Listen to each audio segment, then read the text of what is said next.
Hey, Philip, to ask you about TY. I'm not trying to say you're old, but you've been in the game for quite a while. Is it abnormal for a receiver of TY's caliber not to complain about not getting the ball? Because you're looking at a guy who's heading into a free agent year and his production with hey, got off to a slow start, and some receivers may complain about that.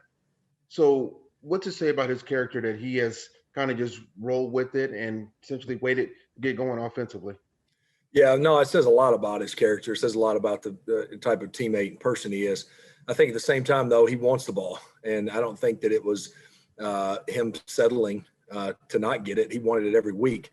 But yet he was so professional about it, and just his competitiveness was felt, but he knew he was still helping the team, still having an impact. But so thankfully, I've been around a lot of guys like that even in game to games from, the Vincent Jacksons to Keenan Allens to, Gates and the guys that have been the guy for a long time. There's games where it's just, golly, it's just they're not going to let him get it this week. And it's going to be sprinkled to the other guys. And he may only have 2 or 3 targets, but yet we're finding a way to win. It's always the team first. And then you've seen, we've been able to get him going these last 3. I'm still sick about the one that was pass interference that they picked up. Not sick of that they picked it up. I don't know if it was interference or not. Just sick that I didn't throw it about a yard further because he would had 3 touchdowns in the first half. But huge play made on the back shoulder corner route. There's not many guys you throw that ball to. And again, that goes back to some comments I gave to you during training camp of just he feels it. The rapport's there, the trust is there. He's been on the football field a long time. So great day by him, obviously. Great collective team win. Offensively, we were super efficient. The way we ran it, the way the offensive line blocked.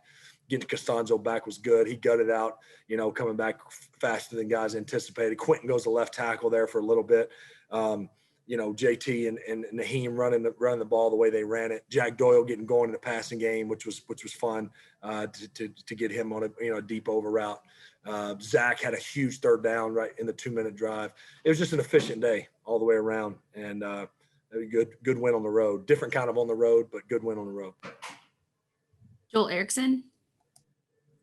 Phil, what's it mean when Anthony Costanzo does what he does? Not only did he play today, but he went out and then came back and played pretty well. Yeah, I mean those MCLs are no fun, and especially as a lineman, as much as you have to anchor down and change direction laterally. I mean that's what you hate about it. And I know he's been working hard to get back. Again, like I said, sooner than maybe anticipated, sooner than most guys would. So you certainly appreciate his toughness and gutting it out. You also appreciate, Chaz and Joey getting in the mix a little bit, Quentin going out there. So, I mean, guys are fighting. There's a lot of guys that are fighting banged up and finding a way on both sides of the ball. But it was just all around good team win on the road in a very, very meaningful game in December. Zach Kiefer. Bill, you've been really in rhythm the last 3-4 games, and it feels like the offense is just taking it up a notch. And I don't know if it's Taylor getting better in the run game, it's Pittman coming back, TY getting going. Like, in your eyes, like what's been different, and why have you guys just jumped up on your offensive efficiency so much?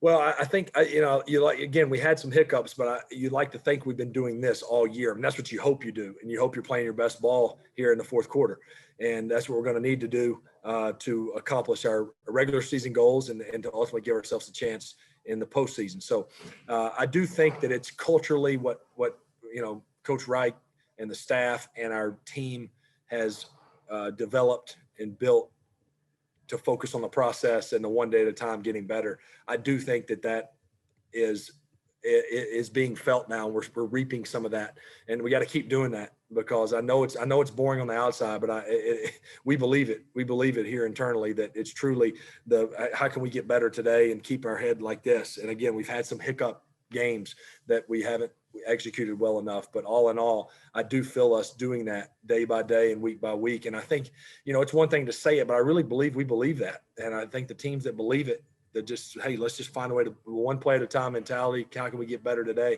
I think that it is felt when you get into this point of the season. And so we got to keep that and then find a way to be 1-0 again this week coming up against Houston, who we played, 7 days ago. So, huge win, but as we know, as you all hear me say, it's a week-to-week league, and we got to enjoy it and then bear down and get ready for another one. All right, we'll go 2 more. Mike Chappell. Look, you talk one play at a time, and and all that, and every play is important. You guys had like four drives today with 10 plays or more, but the chunk plays offensively, don't you need those? I mean, the 62-yard touchdown, the 41-yard touchdown, Naheem's big play. Don't you need those as an offense? There's no question. I think sustaining 10-plus play drives throughout a game and over the long haul, it's hard and it's exhausting. I think you certainly want the ability to do that. And there's certain times when, hey, we need to do that, whether our defense needs to blow or you need to just kind of wear them out. And so I think we're built to do that, to be efficient and dink and dunk it and grind out the 4-yard runs. But there's no question what big plays do for you. I mean, it's huge. And obviously, anytime you break whatever it was, it's almost a 70-yard run.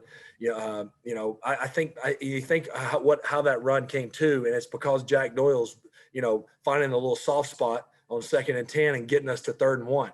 And then Jacoby handling the operation of the check with me at the line on 3rd and 1 to get us to a 1st and 10. And then next thing you know, boom, we're running, outside zone for 60 yards. So it's all those little things that you don't realize. You just see the big play, but it's all the little things, that just they add up. TY's big conversion to start the 3rd quarter on 2nd and 11 to get us a 1st down. And then we had another huge conversion to TY to get us another 1st down. And then Naheem breaks off the big run. So it all works together. It all works together. Every play matters. But there's no question the big plays are huge. And finally today we were huge on 3rd down. I mean, anytime you're 8 and 11, we had one punt, the third drive of the game. When you're 8 of 11 on 3rd down, I know we weren't as efficient in the red zone. That first drive, you wish you'd have got a touchdown instead of a field goal.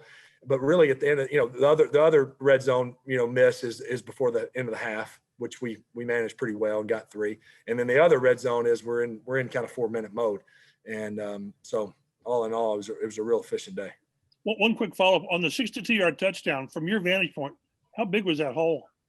It was huge. They brought a pressure off the backside, and our guys front side did a great job of getting it reached. The backside guys did a great job of cutting it off.